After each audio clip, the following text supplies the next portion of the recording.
When was the last time you played just for the sake of joy, or created something not for perfection, but for the sheer pleasure of expression? If that feels unfamiliar, you're not alone. Many of us were taught to prioritize responsibility over wonder, creativity, and play, but our inner child never stopped longing for that connection. I'm Dylan Moore, author, cognitive behavior specialist, and advocate for women's emotional healing. Now let's talk about how creativity can be a powerful tool for healing, and how to reconnect with your inner child, and how that can transform your emotional freedom. Let's recognize this pattern of why creativity feels difficult. If creativity feels uncomfortable, it may be because you were taught to grow up too soon. Playfulness wasn't encouraged, it was seen as childish. Maybe you believe that creativity had to be good to be valuable. If it wasn't perfect, it wasn't worth doing. You've spent years prioritizing survival over joy, and life became about function, not self-expression.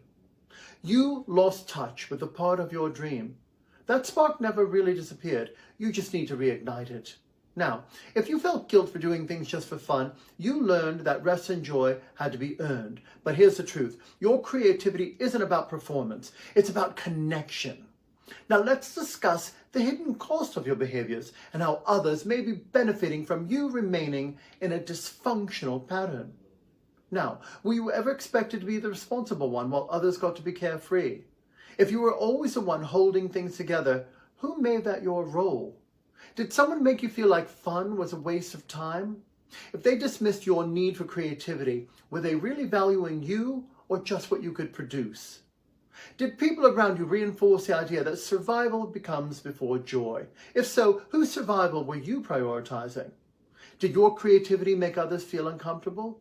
Sometimes people silence joy in others because they lost their own. Here's the truth. If you were taught that play and creativity were not important, someone else was benefiting from you staying in survival mode. But you were made for more than just existing. You were made to experience life. Now, how do we heal through creativity? Engage in art, music, or movement. Without judgment, scribble, dance, paint, sing. Let it just be free. Ask your inner child what they love. Did they love coloring, singing in the car, climbing trees? Start there. Let go of productive creativity. Not everything has to have a purpose. Some things are just meant to be felt. Play. Try something without expectation. Just experience joy again. Your inner child isn't gone. It's still inside you, waiting to be seen, to be heard, and to be set free.